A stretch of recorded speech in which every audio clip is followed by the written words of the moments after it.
De tout temps, les explorateurs aventuriers ont tenté de fixer des bornes à notre monde. Ce sont eux qui possèdent au plus haut point l'esprit d'aventure. L'aventure est chez eux le but premier. Il s'agit de franchir les limites, d'aller plus loin, plus haut, là où c'est le plus difficile, le plus dangereux. Bien sûr, d'aventuriers au départ, ils finissent toujours par devenir explorateurs. Leur terrain de jeu, c'est la planète, et elle en offre des possibilités. S'ils sont moins connus du grand public que leurs aînés des siècles précédents, il n'en demeure pas moins que les aventuriers modernes ont toujours leur raison d'être. L'attrait de l'inconnu les fait toujours autant rêver, et ce sont ces rêves éveillés qui illuminent nos vies anesthésiées par le quotidien. C'est sûr que les aventuriers, de tous les temps, ça doit être des grands faiseurs de rêves. C'est des grands baratineurs. Comment pourraient-ils repartir sinon, si c'est que pour nous raconter des histoires sinistres, terribles, et qu'ils n'ont pas réussi?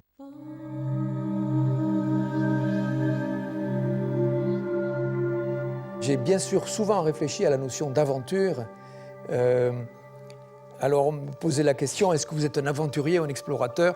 J'aime bien le mot aventurier. Il y a de la noblesse dans l'aventure. Pour moi, être un aventurier, c'est inventer sa vie.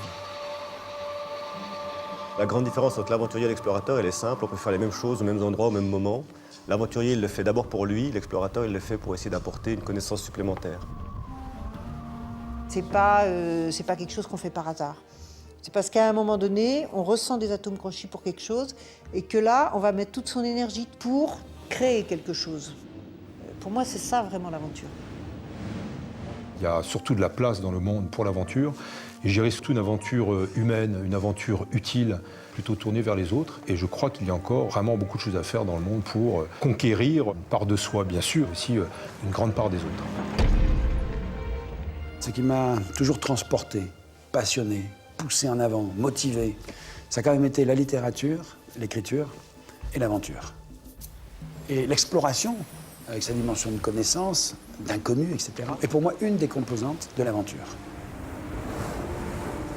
C'est un esprit de liberté, l'esprit d'aventure. C'est un esprit où on peut se donner le choix.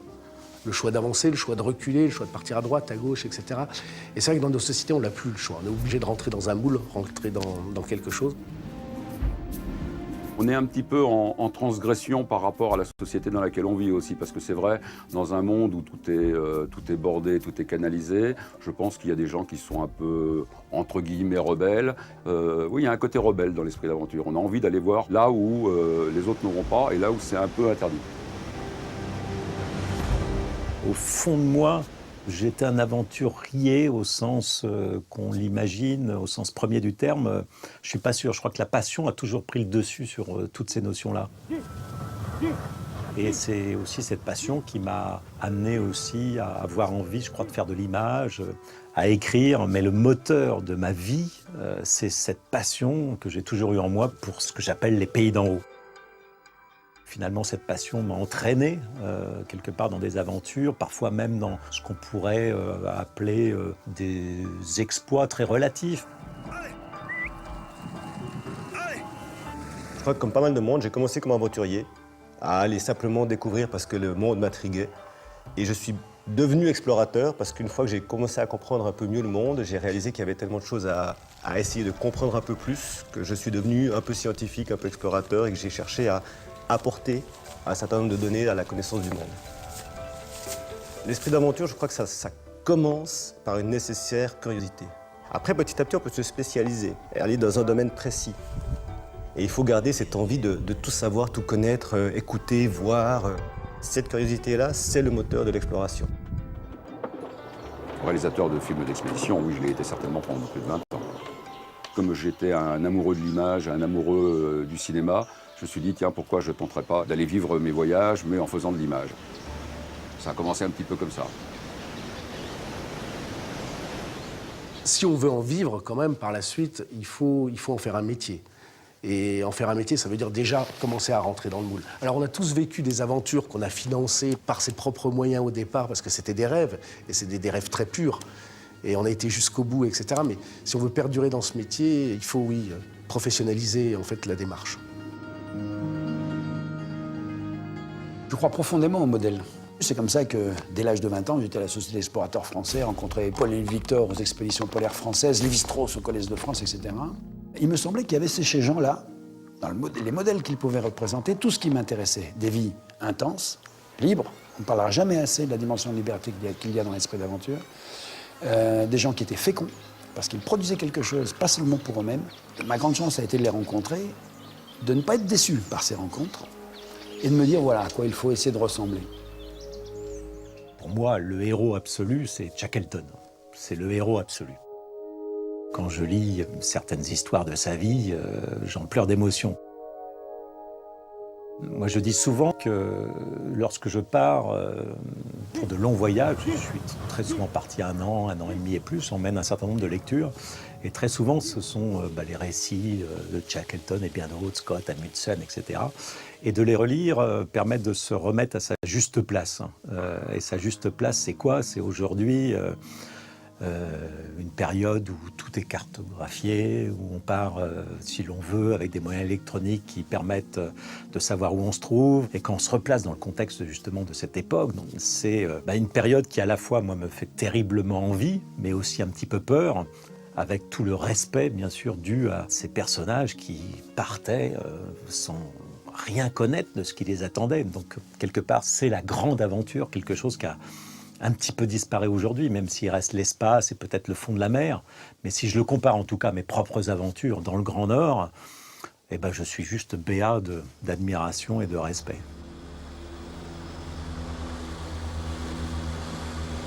J'ai fait en une trentaine d'années, on va dire, ce que les explorateurs ont mis un siècle, on va dire, à réaliser. J'ai été au pôle Nord. Ça devait être ma dernière expédition. Quand j'y suis allé en 86 en solitaire, j'avais fait 10 ans de médecin d'expédition, j'avais été gâté, j'avais 40 ans, j'étais médecin. Je me suis dit, qu'est-ce qu'il me reste à faire? Je vais faire mon expédition avant de m'installer comme médecin. Je vais au pôle Nord, première fois j'échoue, 86 je réussis. Et je suis revenu avec 2 outils. Je suis revenu d'abord avec une confiance en moi.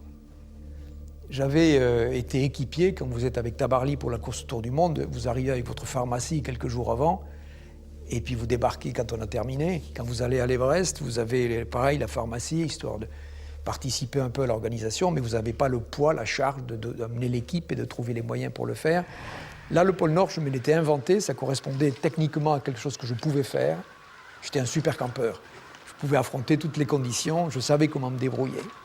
Et donc, je l'avais réussi, inventé, trouvé les moyens et réussi. Donc je suis revenu avec une confiance en moi, dans mon aptitude à mener les projets moi-même. Et avec cette idée de me dire, mais je pourrais peut-être continuer cette vie. Et une notoriété naissante. Et là-dessus, je me suis dit, je continue cette existence. Il y a 18 ans, étant absolument certain de cette vocation, qui était l'écriture et l'aventure, je suis parti. À l'époque, on n'était pas majeur, la majorité était à 21 ans. Et donc, ça a été une révolution personnelle qu'il a fallu faire pour vivre cette vie qui ne correspondait à aucun métier. Et elle a commencé comme ça, par une fugue qui m'a amené en Amérique du Sud. Ça a été le début de la vie que j'avais choisie. Je m'étais cherché jusque-là et je me suis trouvé ce jour-là avec une révolution personnelle. Et tout le reste, ensuite, n'a été que l'accomplissement de cette réflexion de toute l'adolescence jusqu'à l'âge de 18-19 ans.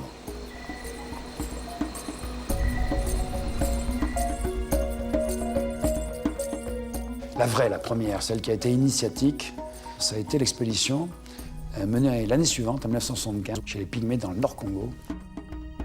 Pourquoi initiatique? Parce que d'un seul coup, elle a ramassé en quelques mois, 5 ou 6 mois seulement, elle a ramassé une quantité d'expérience qui allait jusqu'à la vision réelle de ce que pouvait être la mort, perdue dans les marais du Nord-Congo.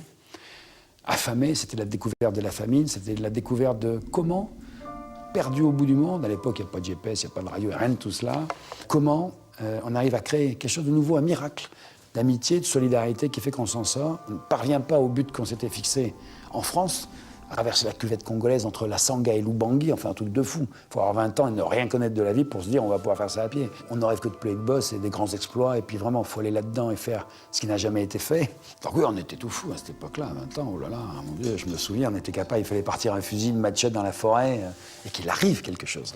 S'il n'arrivait pas une tornade et qu'on fasse naufrage avec notre pirogue, s'il n'arrivait pas qu'un gorille se jette sur nous, la journée était vraiment sans intérêt. Et depuis cette époque-là, je sais J'ai découvert plein de choses, mais en tout cas, je sais que l'échec n'est jamais quelque chose de négatif et qu'il est vraiment, si on sait s'en accaparer, si on sait le prendre, si on sait en faire quelque chose, il n'est pas quelque chose qui vous détruit, il est vraiment quelque chose qui vous construit.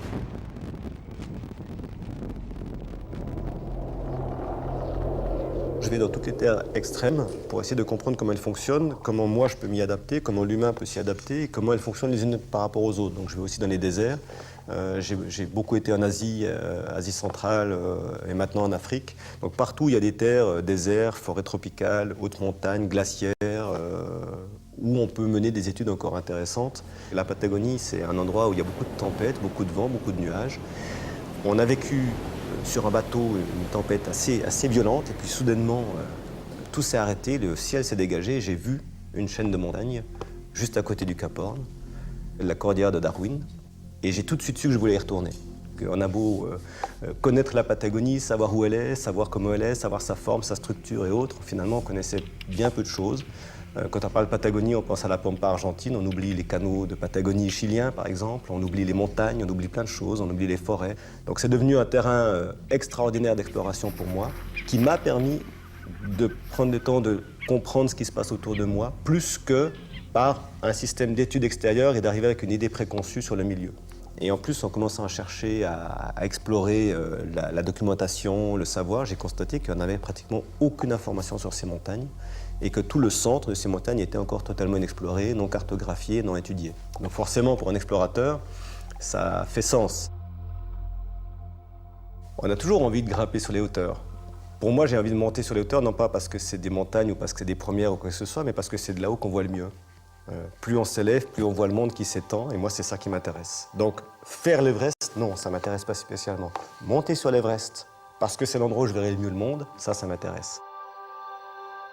L'Everest est une course par la voie classique, excessivement facile, on marche dans la neige. Bon, on monte assez haut, ça c'est vrai. Mais quand on trouve un chemin nouveau pour atteindre le sommet d'une montagne, on va toujours vers une plus grande difficulté. Ça, je dois dire qu'il y a un côté, si vous voulez, peut-être d'explorateur, dans la mesure où il faut chercher la voie, l'itinéraire. Mais j'ai de très bons souvenirs. La face nord de la Cima Ovest, direct avec René Desmaisons en 1959. On a quand même mis 8 jours et 9 nuits pour faire 300 mètres. C'était quand même assez difficile à l'époque. Et c'est toujours considéré comme une course excessivement difficile. Je suis admiratif en face de l'exploit des jeunes aujourd'hui, des jeunes générations, qui sont devenus des véritables athlètes de la montagne. Tandis que dans notre époque, on faisait plutôt ça comme amusement pendant la période de vacances. Je veux dire qu'ils me suffoquent quand ils me racontent ce qu'ils ont fait. Dans tel passage, avec des maisons, vous avez mis 2 clous là, pour faire les 10 mètres. Eh ben, j'ai réussi à le passer sans clous, enfin sans moyens artificiels. C'est vraiment tout à fait exceptionnel.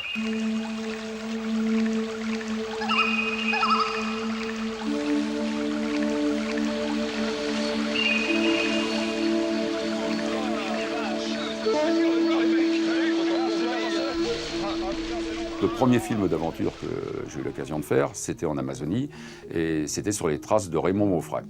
Ce garçon qui avait été dans la Résistance lorsqu'il avait 17 ans, il a décidé un jour de partir en Amazonie. Et puis, bon, il lui arrivait ce qu'il devait lui arriver, c'est-à-dire qu'en fin de compte, il n'était pas du tout préparé à cette aventure amazonienne. Mais ça, c'est pas la vraie aventure. La vraie aventure, c'est son père qui l'a menée. Son père était un ouvrier à l'Arsenal de Toulon et il a décidé de partir à la recherche de son fils. Et cet homme, qui avait déjà certainement une bonne cinquantaine d'années, a monté 10, 15, 20 expéditions en Amazonie, au Brésil. Il avait entendu parler d'une tribu indienne qui avait peut-être fait prisonnier son fils. C'était les longues oreilles, c'était des Indiens que personne ne connaissait, qui étaient un peu des espèces de fantômes de la forêt. Et donc ce type a sillonné l'Amazonie dans tous les sens. Et donc on a monté une expédition pour retrouver les Indiens qui avaient connu Raymond Maufray, qui sont une tribu qui s'appelle les Wayana.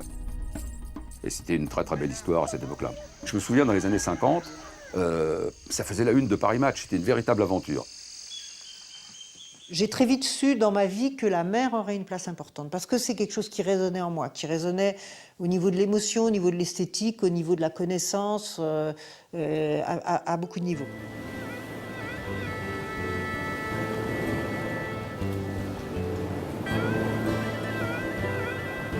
Au fond, j'étais un peu perçue comme une espèce de mouton à 5 pattes, quoi.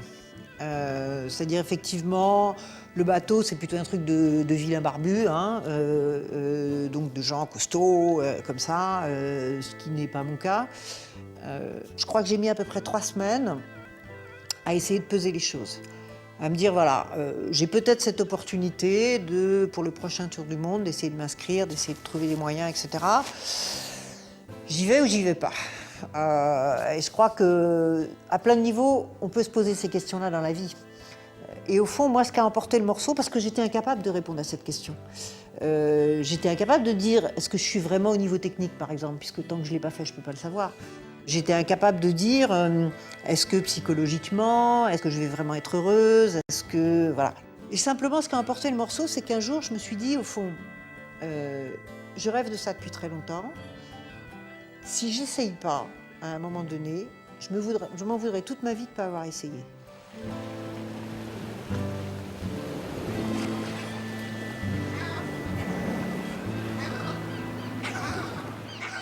J'ai 2 passions dans l'action, de 2 univers, le ciel et la mer. Naviguer, voler. Ça a été un peu long, non, finalement? Bah oui, 2 ans et demi. Et ça fait quelques centaines d'heures de sommeil en moins, là. Mais ça va. Là, je vole encore, là. J'ai 27-28 ans. Je me dis, il faut faire un grand exploit aéronautique. Évidemment. On va pas faire un petit truc. Quelque chose qui n'a jamais été fait. Et à l'époque, il y avait les premiers ULM qui arrivaient en France. Mais c'était des machines en l'air, avec des moteurs de tondeuse à gazon qui tombaient en panne tout le temps. C'est pas du tout les ULM d'aujourd'hui. 30 ans ont passé. Avec ces machines-là, je me dis, ben, il va falloir faire 40 000 km autour de la Terre. Et je me lance là-dedans. Ça va prendre 2 ans et demi. Ça va être une aventure rocambolesque, c'est vrai, très risquée à tout point de vue. Ah, les pannes de moteur en vol, les atterrissages forcés, ça n'a pas manqué. Au-delà de l'exploit aéronautique, il y a eu cette découverte aussi très importante que je ne faisais pas le tour du monde en ULM, en fait, mais je faisais en ULM le tour du monde des hommes. On cherche souvent du sens à ces actions aujourd'hui. Je pense qu'il ne faut pas prendre d'alibi. Des fois, l'acte gratuit d'une aventure se suffit à lui-même. Et c'est très important de garder cela parce que c'est rien d'autre finalement que la même définition que l'art. Et qu'une belle aventure, pour moi, ça doit être un chef-d'œuvre artistique. Ce qui me plaît, c'est la possibilité chaque matin de réinventer ma vie, de me dire, bon, là, en ce moment, je ne vais plus naviguer, je vais voler, ou je vais aller dans tel endroit pour m'engager. Enfin, voilà, c'est ça qui... À mes yeux, ça a toujours été ça, l'aventure. J'avais peur en avion. Je prenais l'avion, de toute façon, c'est bien simple, j'y pensais 15 jours avant, je faisais des cauchemars la nuit, et quand je prenais l'avion, bah, j'avais tous les poils qui se hérissaient sur les bras, la transpiration qui arrivait au bout des doigts, et dès qu'on arrivait en altitude, je me jetais sur le premier verre de whisky, la première cigarette, on avait le droit encore à l'époque, et puis un jour, j'ai décidé de faire peur à ma peur, en fin de compte.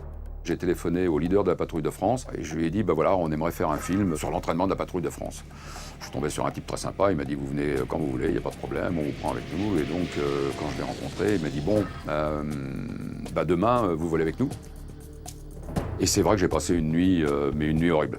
Et puis le lendemain, bah voilà, faut s'équiper, on met la combinaison anti-gel, le casque. Vous avez des gens extrêmement sympas qui vous expliquent comment tirer sur le câble pour vous éjecter, ou mettre de l'oxygène, discuter avec le pilote comme si vous étiez avec un copain devant un verre. Et puis les choses se sont extrêmement bien passées. Puis j'y ai pris goût. Puis après, bah, j'ai volé à peu près sur tous les types d'avions possibles. J'ai fait des films sur les Mirage 2000, j'ai fait des films avec les Mirage F1. Puis après, on était les premiers à aller en Russie, à voler sur les avions russes. On a volé avec les MiG-25, on est monté à 25 km d'altitude. C'est l'avion qui servait d'entraînement pour les pilotes de la navette Buran, qui était donc la navette russe, qui était l'équivalent de la navette américaine. Puis après, passionné par ces avions russes, on a décidé de faire des combats aériens avec les Russes. Enfin voilà, donc...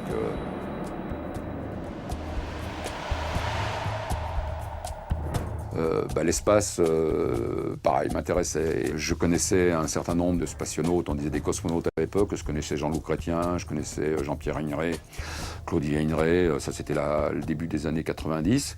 Et puis j'ai été rapidement chargé de faire tous les films du CNES sur les vols habités dans l'espace avec les Russes. Bien grande, hein. On va y arriver quand même.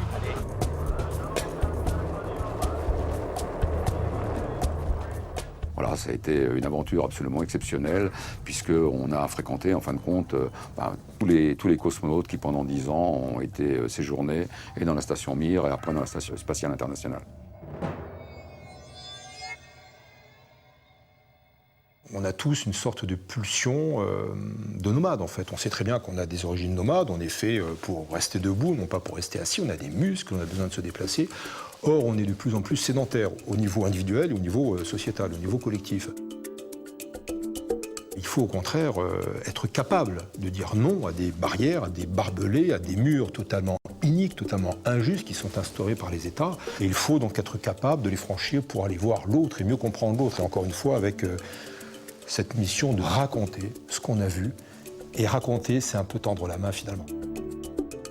Ce besoin de sortir de ces gonds m'a fait arriver très tôt en Afrique, et en Afrique orientale, donc l'Afrique de l'Est, qu'on appelle la Corne de l'Afrique. Et puis je suis tombé sur des maquis, y compris la guérilla d'Érythrée. Ça m'a donné envie de faire du reportage. Je suis devenu correspondant en Afrique et aux États-Unis pour différents médias français, américains, britanniques. Et puis j'ai dû couvrir à peu près une vingtaine de guerres au total. J'en avais marre de franchir la frontière afghane, mais là ça va, je respire. S'il se passe quoi que ce soit je la laisse dans le ravin, soit je la donne aux Afghans tout de suite. Mais non, je me dis que ça va tenir. Inch'Allah. Excellents artisans afghans. Le risque, incontestablement, fait partie et nourrit notre passion. S'il n'y avait pas de risque, ça n'aurait pas beaucoup d'intérêt.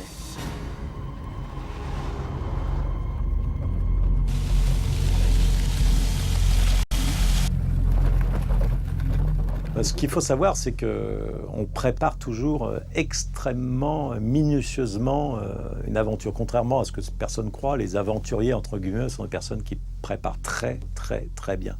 Pourquoi ? D'abord parce que ceux qui ne préparent pas bien, ils ne vont pas loin. Et puis surtout parce qu'il y a tellement d'imprévisibles, de choses que l'on ne peut pas prévoir dans une aventure, que si on n'a pas prévu ce qui est prévisible, alors on est mort. On filmait le plus gros hydravion du monde, c'était sur la mer Noire. Et moi, je devais filmer à partir d'un troisième avion qui était une espèce de petit transal russe, un Antonov 24.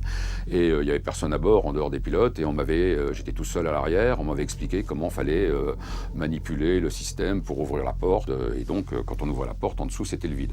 Et un vieux monsieur russe était venu me voir en me disant « Je vais vous donner des consignes de sécurité ». La sécurité, il m'avait mis un bout de ficelle autour du ventre et il m'avait attaché 10 mètres plus loin avec un bout de câble et un crochet sur le plancher de l'avion. Donc on décolle, les avions se mettent à 1000 mètres à peu près au-dessus de la mer Noire, et puis j'ouvre la porte arrière, et quand je m'étais avec la caméra, je ne me voyais pas, la porte me gênait. Donc je me mets les pieds dans le vide, on était à 300 à l'heure, donc avec mes doigts de pied, je les crispe sur mes chaussures pour pas qu'elles partent avec le vent, et puis j'étais encore mal placé. Donc je m'allonge sur le bord, là j'étais complètement dans le vide, mais comme j'avais un système de sécurité, j'étais pas du tout inquiet. Et puis turbulence, virage à droite, virage à gauche, et une fois que les pousses de l'avion étaient faites, je me suis relevé, et je me suis aperçu que j'étais pas attaché, le câble s'était détaché. Et là j'ai eu un grand moment de solitude. Quand il a fallu vivre comme dans les livres, et donc, oui, aller faire la guerre ici ou là, oui, s'engager même dans l'action humanitaire, alors que c'est deux termes contradictoires dans notre société, très lénifiantes sur le risque et la violence. Oui, quand il a fallu décider de choses de ce genre, j'ai dit oui, sans esprit de recul et sans esprit de limite. Et c'est là d'ailleurs que, d'une manière, pour le coup, très égoïste, j'ai vécu les plus grandes aventures de ma vie. L'Afghanistan, par exemple, la guerre d'Afghanistan était la grande affaire de ma vie quand j'avais entre 25 et 35 ans. L'Afghanistan que j'ai connu en 1979, au moment de l'invasion soviétique, est un Afghanistan qui a disparu. La guerre l'a fait disparaître.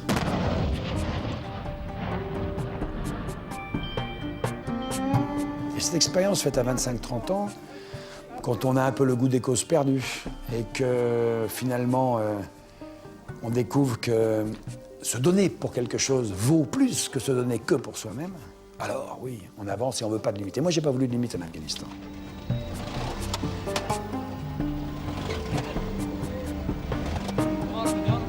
Il y avait ce qui pouvait naître entre des hommes, par-delà les difficultés, la mort, la souffrance, parce que tout ça était extrêmement présent et qui créait quelque chose d'autre.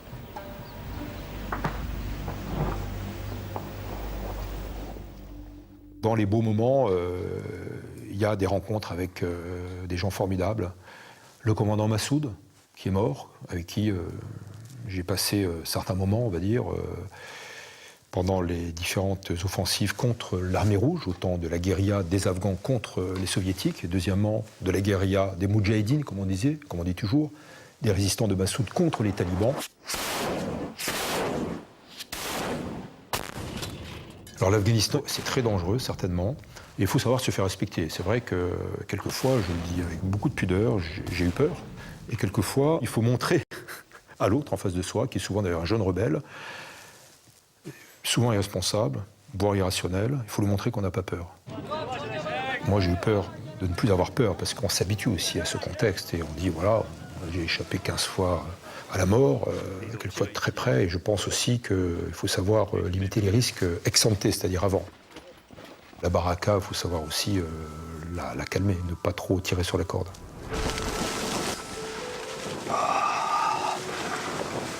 Bon, autant dire qu'il y a du vent, qu'on n'y voit rien. Il pleut, qui grêle. Dans un sens, j'ai le goût du risque. J'ai le goût de pousser les choses à leur extrême, jusqu'où on peut aller. Ça implique effectivement de prendre un certain nombre de risques, et c'est vrai que quand on prend ces risques, quand on est soumis à ces conditions, on a cette adrénaline qui monte, on sent cette poussée qui vient, cette capacité qui se développe en nous. Lorsqu'on est dans le risque, on développe des capacités qu'on ne soupçonne pas chez nous, on est capable de faire des choses qu'on n'aurait jamais pensées. Moi, j'ai vu des gens qui, dans la vie de tous les jours, paraissent pas forcément très actifs, ont un peu peur de tout. Dans des conditions extrêmes, se révéler, être capable de développer une énergie, une puissance extraordinaire. Donc, je crois que se mettre dans une situation de risque nous permet d'aller beaucoup plus loin dans notre capacité, dans nos connaissances sur nous-mêmes. Maintenant, je ne suis pas en trompe la mort. Du risque pour du risque, me jeter contre un mur pour voir ce que ça fait, ça ne m'intéresse pas spécialement. Mais aller chercher, aller pousser à la limite, oui. Le problème, c'est où est la limite ?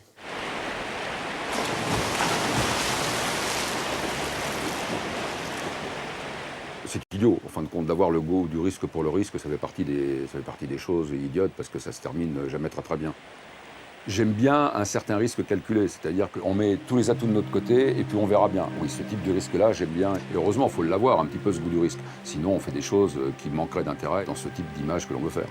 Mais c'est vrai que moi, j'ai passé des fois des moments à mordre un peu les doigts en me disant que si pour une image, il y avait quelqu'un qui se fait devant moi, franchement, je ne l'aurais pas bien vécu.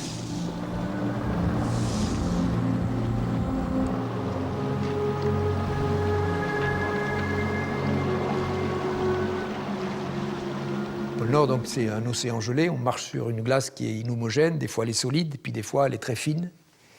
Et avec l'audace, petit à petit, on va sur de la glace de plus en plus fine. Et à un moment donné, je suis passé à travers.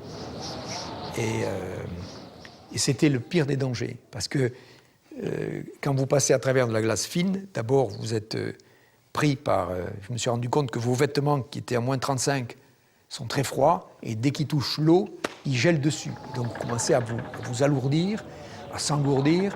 Voilà. Et tout d'un coup, vous voyez toute cette glace qui commence à... Et là, dans la seconde, vous dites « je suis foutu ». Vous disposez que de quelques minutes pour faire la seule chose qui peut vous sauver la vie, c'est allumer un feu. C'est la seule chose. Sinon, on peut s'asseoir, attendre et se rappeler quelques beaux souvenirs, mais ça ne sert à rien d'essayer de se battre. On n'a absolument aucune chance de survivre. Donc, il faut avoir un petit peu de chance. Il faut bien évidemment avoir pensé, mais ça, on y pense toujours, à avoir mis ce qu'il faut dans des petits sacs étanches pour pouvoir allumer un feu, avoir la chance d'avoir à disponibilité des conifères qui vous permettent d'allumer un feu. Et j'ai eu cette chance 3 fois d'être passé au travers de la glace, dont une fois, ce sont les chiens qui sont venus me récupérer, d'où d'ailleurs cette séquence auquel je tenais tant dans le dernier Trappeur, qui ne fait que raconter quelque chose qui m'est moi-même arrivé.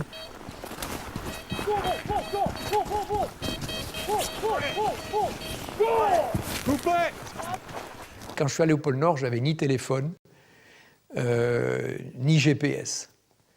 Et c'est une chance, je dirais, c'était un vrai voyage intérieur, quoi, hein, 63 jours tout seul comme ça, c'était intense, quoi, hein. Et j'avais une balise Argos et une radio qui était très très faible pour parler, qui ne marchait pas tous les jours, mais la balise Argos par satellite, c'était tout d'un coup l'agonie que j'allais imposer aux autres. Tiens, la balise Argos n'a pas marché aujourd'hui, il ne l'a pas mis en route, peut-être la batterie est faible, il ne s'en est pas aperçu, puis le lendemain, rien du tout, vous voyez. Et ça, c'est quelque chose qui m'a pesé énormément. Parce que moi, je pense que je serais mort assez vite. Le souvenir le plus difficile que j'ai de navigation, c'est pendant le Vendée Globe, quand je fais demi-tour pour aller chercher Jerry Roof qui a disparu, et que je sais, moi, pertinemment, qu'on a extrêmement peu de chance de le retrouver, puisque je suis dans la même tempête que lui, qui est la tempête la plus extrême que moi j'ai jamais vécue, avec des vents qui sont de l'ordre de 90 nœuds, avec une mer extrêmement violente et dangereuse. Moi, je chavire 6 fois, je me redresse, bon, on ne sait pas pourquoi, mais voilà. Jerry, son bateau se retourne complètement. Je sais qu'il y a une vie en jeu et je suis impuissante. Et c'est la première fois de ma vie que je me sens impuissante sur un bateau.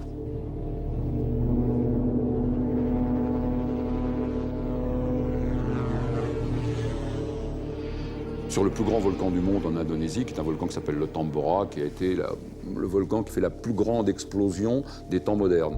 Il y a eu 90 000 morts sur l'île en 1815.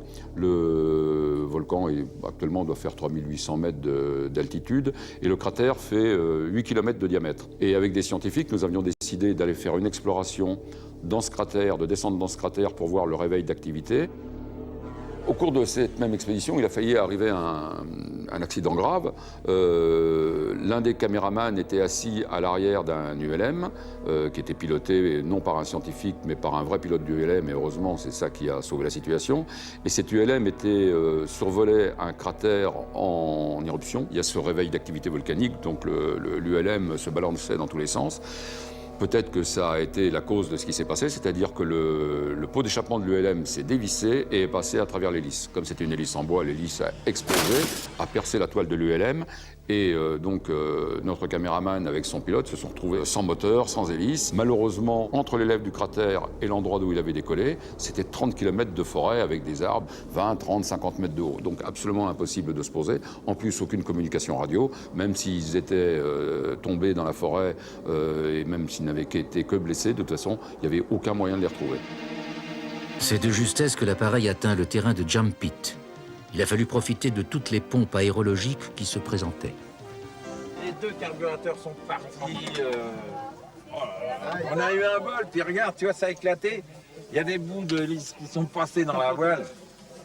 Oh putain, on s'est fait la trouille de notre vie là. D'échappement, dis donc, bah c'est ça. Il s'est tiré dans l'hélice, voilà. Bah tu vois, heureusement qu'on a une hélice de rechange. Je me suis rendu compte que voilà, il y a des choses que j'aime pas faire, notamment avoir des gens sous ma responsabilité. Maintenant, ça fait partie du jeu. J'essaye de penser que si un jour un accident arrive dans une expédition que je dirige, que cette personne qui aura eu potentiellement ce problème est venue de son propre gré, avec son propre plaisir, sa propre volonté d'explorateur, d'exploratrice, et que quelque part, c'est en faisant la chose qu'il aime le plus ou qu'elle aime le plus que les choses sont arrivées. Chaque année, malheureusement, on perd des amis, que ce soit des explorateurs, des aventuriers, des gens qui sont sur le terrain. Ça fait mal, mais à chaque fois, j'essaie de me dire qu'ils ont disparu dans ce qu'ils chérissaient le plus. S'abandonner à la vie, c'est s'abandonner à la mort. Et sinon, ça ne marche pas. On ne peut pas faire la moitié des choses. Donc si on veut être à fond dans sa vie, il faut aussi, à un moment donné, accepter qu'il y a la mort au bout du bout, hein, peut-être pas tout de suite, le plus tard possible, on est d'accord, mais ça en fait partie. Et c'est parce qu'il y a la mort au bout que je vais essayer de gérer ma vie la plus épanouie possible et qui apporte le plus possible à la communauté humaine dont je fais partie. Sinon, si je pensais que je vais vivre éternellement, ce serait peut-être pas la peine de m'en occuper maintenant et ce serait peut-être pas la peine de mettre autant d'énergie pour que les choses arrivent aussi vite et soient aussi pleines. Maintenant, je n'ai plus le goût du risque. Je ne veux pas que je me sois assagi avec l'âge. J'ai la capacité au risque, ce qui est autre chose. Je prends parfois des risques considérables dans certains domaines, mais pas par goût.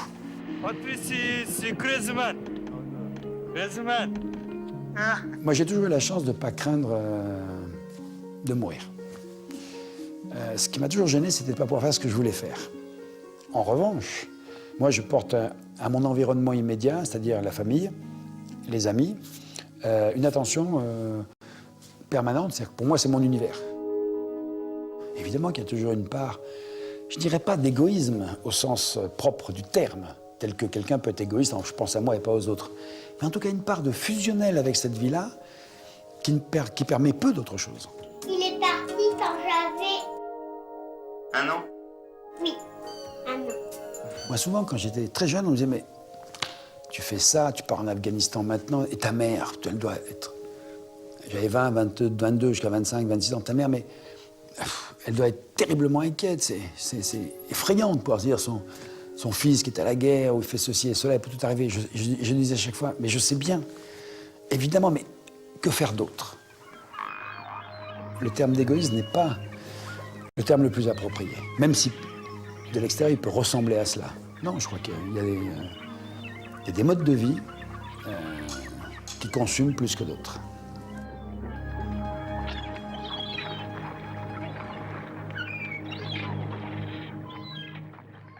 C'est le propre de l'homme d'être capable d'oublier complètement les moments les pires pour ne se souvenir que des bons moments. Et finalement, quand je repense à mes expéditions, j'ai pas de mauvais souvenirs. Alors, un jour, en Cordillère Darwin, justement, qui est sans doute le milieu le plus extrême que j'aie vu, j'ai enregistré une cassette où je me parle à moi-même, parce qu'en fait, on a un rapport avec la caméra qui est un peu particulier, où je dis, Christian, le jour où tu veux repartir là-bas, tu regardes cette cassette, et tu écoutes ce que tu es en train de te dire, c'est un endroit de merde, ça souffle dans tous les sens, tu te fais bastonner, ça fait déjà 2 fois que tu te fais prendre dans une avalanche, tu es tombé dans une crevasse, tu es tombé dans l'eau, tu as passé 1 heure à nager dans une eau à 2 degrés, ne reviens jamais ici.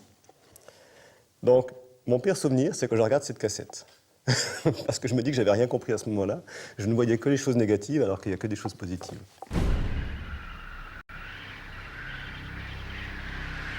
La plus grosse émotion, on peut dire effectivement, c'est l'arrivée au pôle Nord. Michel Franco, qui était à Resolute Bay, me dit, tu es à, je sais pas, il me disait, ça devait être à 3 ou 4 kilomètres du pôle Nord. Il était 9h du soir à mon heure, à peu près, par là. Et donc j'ai marché, j'ai eu pas mal de voies d'eau à traverser, donc j'ai perdu du temps. C'était le début, c'était au mois de mai, donc il y avait déjà une banquise qui dérivait contre moi. Et à minuit, d'après mes calculs, j'étais au pôle Nord. Je me suis dit, je suis au pôle Nord. Puis je me suis dit, pas sûr. Dit, allez, je m'offre encore 2 heures de marche pour être sûr.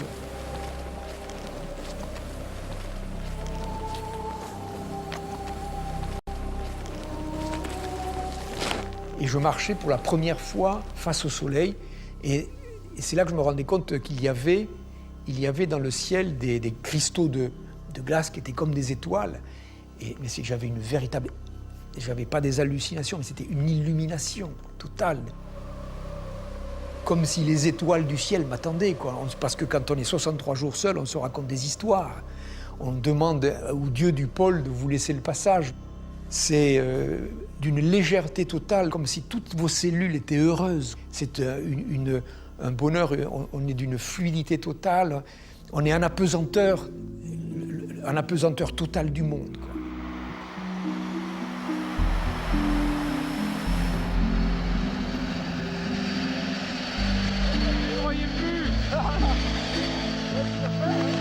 J'y croyais plus, non, c'est bien, tu vois. Ah, j'y croyais plus.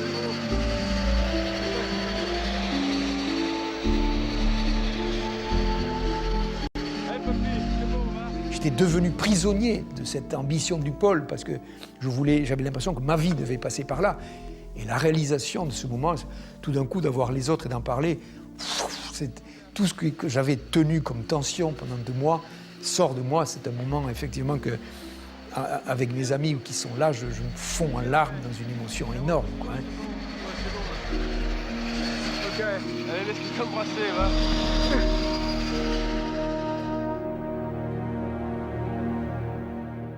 En 1998, je me dis, maintenant, c'est le moment de passer à un rêve qui coûtait trop cher auparavant, qui est d'avoir un grand navire traditionnel et de mener de grandes expéditions en équipage autonome.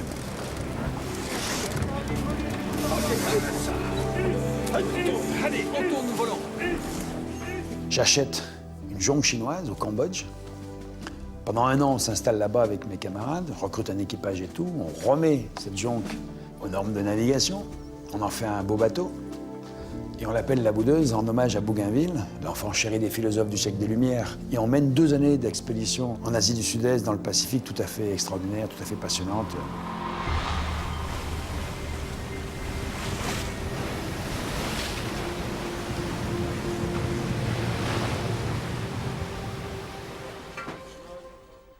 Je me suis retrouvé dans un maquis bizarre sur plusieurs États, une sorte même de pays sans frontières qui s'appelle l'Amazonie, 5 millions de kilomètres carrés, 8 États, et où la pègre internationale fait ce qu'elle veut. Trafic d'êtres humains, trafic d'or, trafic d'armes, trafic de cocaïne, etc. Et voilà, donc j'ai voulu dénoncer, parce qu'il y a aussi une hypocrisie de la part de certains États, il y a aussi un recyclage de cet or dans le système financier international, et puis une sorte d'échange inégal entre cet or qui sort d'Amazonie, 320 tonnes par an, sur une production mondiale de 2500 tonnes, c'est énorme. Et puis en échange de cet or qui part d'Amazonie, un poison, littéralement un poison pour nos forêts, pour les Amérindiens, le mercure, qui vient à hauteur donc, de plusieurs tonnes par an en Amazonie.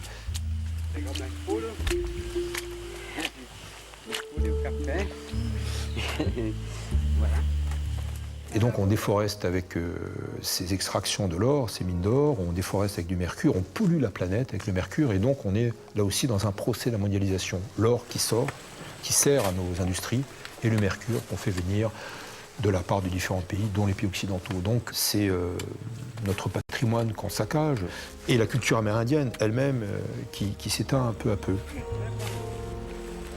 Si un livre ou un film peuvent t'aider, même modestement, à dénoncer ce genre de trafic ou d'équation, type de mondialisation, eh bien le pari est gagné. Quand on entend encore des gens dire « quoi, il y a encore des choses à explorer », il suffit des fois de lire par exemple le journal de la CEF, de la Société des explorateurs français, ou même des journaux de grand public, et de voir le nombre de personnes qui, tous les jours, sont sur le terrain, que ce soit des scientifiques, des explorateurs ou des aventuriers qui font des choses, qui les racontent, qui écrivent des livres, qui font des films pour réaliser que la masse de personnes qui œuvrent encore aujourd'hui à cette connaissance de l'humanité et de la planète est énorme. On ne comprend plus ce qui se passe dans le monde. On n'arrive plus à avoir une opinion. On se contente de l'opinion de journalistes ou de l'opinion d'analystes sans savoir sa propre opinion. Et c'est ça qui devient grave. Parce qu'on ne sait plus regarder le monde. Le journaliste, il fonctionne sur l'éphémère, sur l'instant. Il y a quelque chose qui éclate quelque part, le journaliste y va. Nous, explorateurs, on est là pour retourner sur ces mêmes endroits, mais d'y passer du temps et de comprendre tout ce qui s'y est passé. Aventurier, chef de mission, Daniel Dreux mène depuis plus de 20 ans la même croisade. Faire surgir la mémoire du monde maya avec l'aide des Indiens guatémaltèques. On était monté dans le nord du Petén, et dans le nord du Petén, on est tombé sur des tumulus. On a ouvert ces tumulus. On va prendre les machetés quand même. Hein. Tu me les passes dès que je suis dans le... Machette pour tirer. Si, attention aux serpents, parce qu'il y a souvent des serpents. On est rentré dans ces tumulus et on a découvert des tombes mayas avec des glyphes absolument exceptionnels qui avaient été peints par les prêtres mayas, où on avait vraiment l'impression qu'ils avaient rencontré des extraterrestres. Mais je pense que simplement ces prêtres mayas devaient fumer une herbe qui devait beaucoup les aider dans leur art pictural.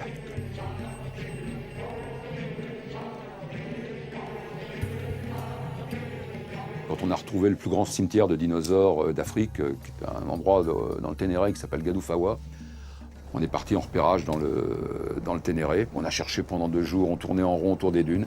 Et puis à un moment, on est tombé sur un os qui dépassait. Puis on a fouillé. Puis on a retrouvé un dinosaure qui faisait 9 mètres de long, qui était un Sarcosuchus imperator, qui était une espèce de crocodile géant dont la tête faisait 1,80 m, dont la taille pouvait aller jusqu'à 14 mètres, et puis daté du Crétacé supérieur, donc à peu près 110 millions d'années. Ça, c'est des moments extrêmement jouissifs. J'aime les aventures solitaires. C'est toujours intéressant de savoir ce que l'on vaut tout seul face aux défis que l'on s'est imposés ou qu'on veut relever. Et quand c'est avec un navire, c'est encore plus fort car il y a ce côté d'isolement, de milieu confiné, de huis clos, dans un immense espace de liberté qu'est l'océan. Et quand je suis avec mes camarades sur le pont ou au repas, dans l'harmonie qui peut naître dans un navire qui est bien réglé, qui tourne bien, avec des gens qui ont une discipline personnelle importante, donc ils n'ont pas besoin de discipline extérieure, et qui sont tous des personnages qui savent se tenir envers eux-mêmes et se tenir envers les autres, vous êtes dans les choses les plus harmonieuses que j'ai connues de ma vie.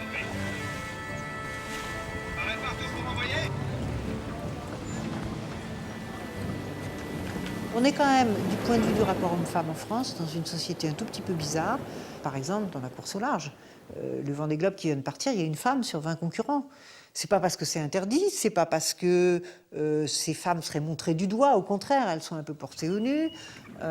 C'est pas parce que techniquement elles peuvent pas le faire, parce que maintenant on sait adapter les bateaux en fonction de la force physique des gens. Mais il y a encore quand même une espèce de petit blocage, quoi, hein, qui fait que, et moi je crois qu'il vient en grande partie, pas seulement, mais en grande partie, du fait que les jeunes filles, les jeunes femmes, les femmes, combien de fois elles m'ont dit « moi j'aurais pas été capable ». Elles me disent « bravo pour ce que vous faites, mais moi j'aurais jamais été capable ». Et j'en dis « mais qu'est-ce que vous en savez? Vous n'avez pas essayé ». Je pense que l'homme a toujours cherché à comprendre et a toujours été en expansion, a toujours été dans la recherche du savoir. Le jour où on s'arrêtera de vouloir comprendre, la société disparaîtra. On est un animal, l'humain, parce qu'on est un animal, qui est fait de compréhension et de développement. Si on arrête ça, on n'a plus de raison d'être. Il y a dans l'esprit d'aventure le vrai, avec son goût de la liberté, son désir de connaissance, sa capacité au non-conformisme, sa capacité au risque, quelque chose qui est éminemment antisocial. Et donc, l'esprit d'aventure est devenu un des derniers moyens d'être libre.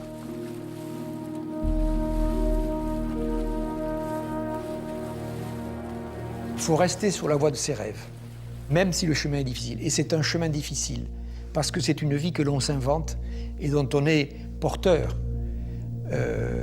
Donc, il faut persévérer, parce qu'on a 1000 raisons d'abandonner, ne pas succomber à la tentation de l'abandon. Quand on regarde mon existence, c'est un peu comme si on regardait une chaîne de montagnes avec des jumelles.